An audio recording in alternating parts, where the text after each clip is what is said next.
मैं कहना चाहता हूँ यहाँ के विधायकों और सांसदों से कि आप क्यों नहीं विधानसभा में क्वेश्चन करते इन गरीबों के लिए, इन गरीबों के हक के लिए क्यों नहीं करते हैं? हम यही कहना चाहते हैं कि जब जिताते हम हैं तो हमारे तनख्वाह भी बढ़ाया जाए। अफसोस की बात है कि 1600 रुपया वो भी समय पर नहीं। क्या लग रहा है कि 1600 रुपया से इन लोगों का पेट चल सकता है? सरकार में बैठे मंत्रियों से, विधायकों से कि आप इन गरीबों को देखिए, इन गरीब, यही गरीब लोग हैं जो आपको वोट दे करके बनाया था। आज जो आप विधानसभा में लंबी लंबी बातें करते हैं इन गरीबों के वजह से। उत्तर प्रदेश में सारी दीदी का 5,000 रुपया तनख्वाह हो गया है, क्या हमारे बिहार में सरकार नहीं है? हमारी रसोईया दीदी हैं, हमारी बहनें हैं, उनको महज कितना 1600 रुपया मिलता है और वो भी समय पर नहीं। रसोईया जो है ये कौन खाना बनाती है? जो निसहाय हैं, जो बेसहारा है, जिनके कोई कमाने वाले नहीं है, जिनके सर पर आसियाने नहीं है, छत नहीं है, वो लोग जा करके करते हैं।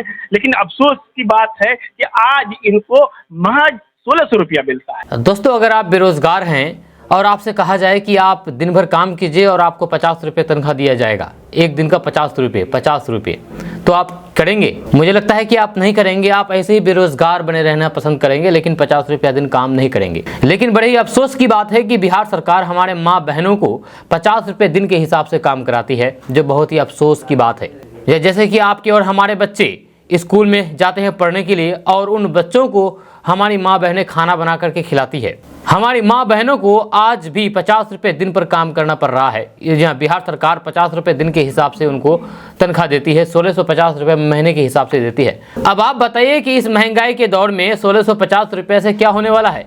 कुछ भी नहीं होने वाला है। आपको बता दूं कि इसी को लेकर के कल कोचाधामन के रसोईया दीदियों ने कोचाधामन प्रखंड पदाधिकारियों से मिलकर के उन्हें अपनी मांग पत्र सौंपने गई हुई थी, लेकिन पदाधिकारियों द्वारा प्रखंड मुख्यालय से गायब रहने से रसोईया दीदी उन्हें मांग पत्र नहीं सौंप सकी। कोचाधामन प्रखंड मुख्यालय में मीडिया से बात करते हुए रसोईया दीदियों ने बताया है कि हमें आज भी बिहार सरकार 1650 रुपये देती है और हमसे दिन भर काम लिया जाता है, यानी कि 50 रुपये दिन के हिसाब से। अब आप बताइए कि 50 रुपये दिन में क्या होने वाला है? इन्हीं को लेकर के रसोईया दीदी काफी ज्यादा गुस्सा है, आक्रोश में है। उनका कहना है कि हमें सही मानदेय मिलना चाहिए और हमें भी एक उचित सम्मान दिया जाए, नहीं तो इस तरह से काम करना मुश्किल हो जाएगा। आपको बता दूं कि ये जो रसोईया दीदी हैं ये काफी ज्यादा गरीब बेसहारा है। इनमें से काफी लोगों का अलग से कोई कमाई का सोर्स नहीं है, या इन्हीं पर निर्भर है, इन 1650 रुपये मंथली पर निर्भर है। अब आप बताइए कि 1650 रुपये में परिवार चलाना कितना मुश्किल होता होगा। जहाँ आप भी परिवार चलाते हैं तो आपको भी मालूम होगा कि 1650 रुपये में कहीं परिवार चलता है क्या? एक छोटा सा परिवार भी नहीं चल सकता है 1650 रुपये मंथली में। जी हाँ, लेकिन इन रसोई दीदियों के साथ बिहार सरकार काफ़ी नाइंसाफ़ी कर रही है और बिहार सरकार इनसे दिन भर काम लेते हैं, लेकिन तनख्वाह के नाम पर मात्र खानोपूर्ति करते हैं। वहीं पर कोचाधामन मुख्यालय में रसोईया दीदियों के समर्थन में जिला परिषद अध्यक्ष प्रतिनिधि कैसर आलम भी मौजूद थे। उन्होंने बताया है कि इस तरीके की सरकार का रवैया बिल्कुल नागवार है। इन रसोईया दीदियों को सही उचित मुआवजा मिलना चाहिए। सरकार कहती है कि ये सरकार गरीबों की सरकार है, मजलूमों की सरकार है, लेकिन गरीब मजदूर और भी नीचे दबे कुचले जा रहे हैं, लेकिन इनका सुध लेने वाला कोई नहीं है। पूरी खबर जानने के लिए आप आगे इस वीडियो को देखें विस्तार से। दोस्तों, आज हम पहुंचे हैं प्रखंड मुख्यालय में, जहां पर रसोइयों का मांग है कि हमारा मानदेय बढ़ना चाहिए, क्योंकि आज के महंगाई के दौर में 1700 रुपये से 1600 रुपये से कुछ नहीं होता। ऐसे में ये लोग अपने परिवार को कैसे चलाएंगे कि किसी के पास 2 बच्चे हैं, किसी के पास कोई बेसहारा है और किसी के पास कोई कमाने वाला नहीं है, लेकिन इन्हीं से इनका गुजारा होता है। लेकिन कहीं न कहीं सरकार इनके साथ ज्यादती कर रही है, इसीलिए ये लोग कहीं न कहीं अपनी मांगों को लेकर, मानदेय बढ़ाने को लेकर आज प्रखंड मुख्यालय में आए थे। लेकिन किसी कारणवश यहाँ पे बीडीओ साहब और बीपीआरए साहब नहीं रहने के कारण ये लोग अपनी बातों को कहीं न कहीं मीडिया के सामने भी रखेंगे और इनके बाद कहीं न कहीं मेमोरेंडम अगर जब रहेंगे तो उनके बाद ये लोग फिर एक संघ बनाएंगे, उनके बाद आएंगे और आकर के मेमोरेंडम सौंपेंगे। सबसे पहले इनसे जानेंगे कि क्या क्या परेशानियां हैं, किन हालातों से ये लोग गुजर रहे हैं, क्योंकि इन लोगों का कहना है कि जितना टीचर मेहनत करते हैं उनसे कड़ी मेहनत हम लोग करते हैं, लेकिन हम लोग का मानदेय इतना कम है कि हम लोग अपना परिवार को चला नहीं पाते हैं, जिस वजह से कहीं कि हम लोग अपने पद से त्याग देने को हम लोग आज कहीं कि मजबूर है। इसलिए हमारे साथ पार्षद जी भी मौजूद हैं और साथ ही साथ हमारे जिलाध्यक्ष जी मौजूद हैं और सारे रसोईया दीदी मौजूद हैं। इनसे हम सवाल करेंगे कि आखिरकार क्या मामला है और क्या परेशानियाँ हैं। सबसे पहले आपसे जानना चाहेंगे कि क्या कुछ मांगे हैं आप लोग, क्या चाहते हैं सरकार से, और साथ ही यहाँ जो मेमोरेंडम सौंपने आए बीडीओ साहब से आप और साथ ही बीपीआरओ से क्या कहना चाहेंगे? हम सरकार से भी यही कहना चाहते हैं और रसोईया सब हम जो काम करते हैं, सुबह 8 बजे जाते हैं मास्टर के साथ साथ, जाके हम रसोई स्कूल में झाड़ू लगाते हैं, पोछा भी मारते हैं, अगर उसको चाय बना के देते हैं, फिर बाहर सब्जी दुकान से लाना पड़ता है, फिर हमको पकाना पड़ता है, बच्चों को खिला के उसका बर्तन भी साफ करना पड़ता है। 4 बजे आते हैं, हमारे घर में बच्चे भी है और भी बेटियां हैं। 1500 रुपये में हमारा कुछ गुजारा नहीं हो रहा है। हमारा निवेदन है मोदी सरकार से भी और वो नीतीश कुमार से भी, और क्या उसका नाम विधायक इधर एसपी साहब से हमारा निवेदन यही है कि हम लोगों का तनख्वाह बढ़ाया जाए, या नहीं तो हम हड़ताल करेंगे। हमारा गुजारा नहीं होता है, सभी दीदी हम परेशान हैं। यानी इनका ये कहना है कि माननीय विधायक कोचाधमन अलहाज इजहार एसपी साहब से कि हमारी मांगों को कहने की विधानसभा में उठाया जाए और हमें कहने की हमारे मानदेय को बढ़ाया जाए। उत्तर प्रदेश में सारी दीदी का 5000 रुपया तनख्वाह हो गया है, क्या हमारे बिहार में सरकार नहीं है? बिहार का जो तनख्वाह बढ़ाएंगे तो ये कहने की नीतीश कुमार पर आते हैं, तो नीतीश कुमार को पता होगा ना कि सभी जगह जब तनख्वाह बढ़ता है इस रसोईया का भी, तो बिहार में भी बढ़ाना चाहिए उसको। बिहार में भी माँ बहनें हैं, इनके भी बच्चे हैं, इन्हें भी पालना है। ये गरीबी नहीं दिखाई दे रहा सरकार को, सिर्फ यही दिखाई दे रहा कि राजनीतिक में कैसे हमको जीता जाए। हम यही कहना चाहते हैं कि जब जिताते हम हैं तो हमारे तनख्वाह भी बढ़ाया जाए।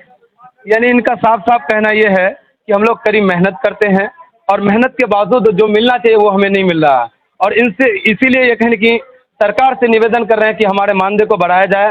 कहने की आप लोग का क्या डिमांड है, कितना होना चाहिए कि आप लोग संतुष्ट हो जाएंगे? कम से कम 10,000। कम से कम इन लोग का कहना कितना 10,000। कम से कम, यानी सच में है कि इतना मेहनत करने के बाद 10,000 या इन्हीं के अप्रोक्स कुछ आगे पीछे होने से इन लोग का कहने की सहूलियत मिलेगा। कहने की आज के महंगाई के दौर में खुद ही सरकार जानती है और कहने की आम जनता जानती है और जनप्रतिनिधि जो है स्थानीय प्रतिनिधि वो भी जानते हैं कि महंगाई का दौर कितना आसमान छू रहा है। इसमें भी कहने की हमारे नेतागण सोए हुए हैं।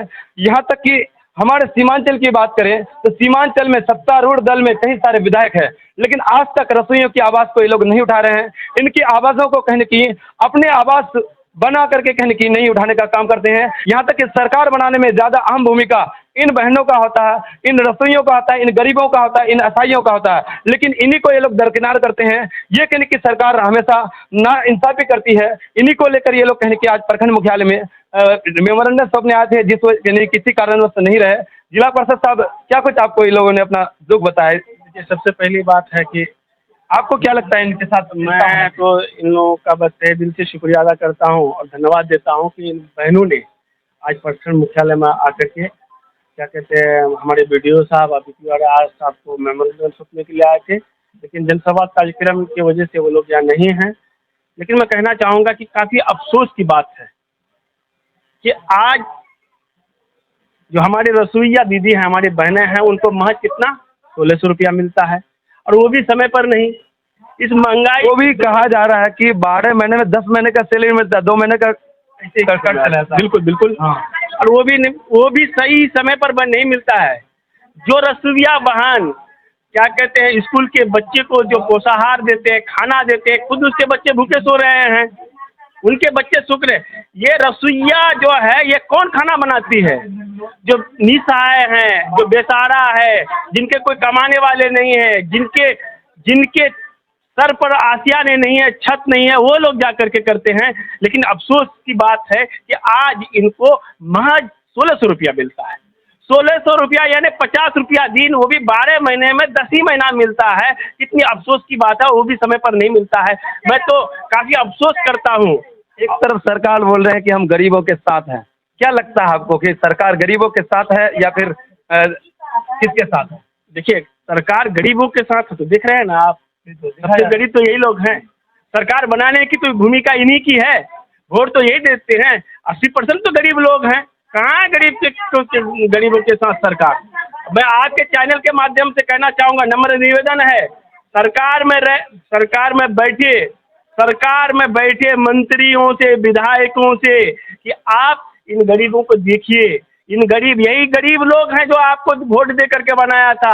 आज जो आप विधानसभा में लंबी लंबी बातें करते हैं, इन गरीबों के वजह से।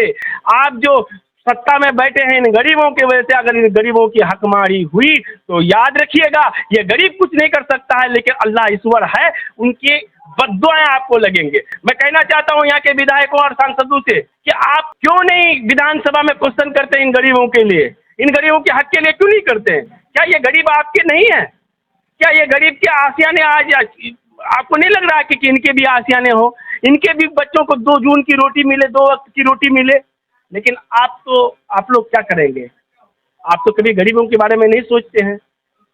आज मैं यहाँ के विधायक से और यहाँ के सांसद से मैं कहना चाहूँगा कि अगर आप इन गरीबों के हक के बारे में अगर लड़ते, आप इन गरीबों के लिए अगर विधानसभा क्वेश्चन करते, तो आज इन गरीबों को यहाँ आना जाने की जरूरत नहीं पड़ती। जी बिल्कुल नहीं पड़ती।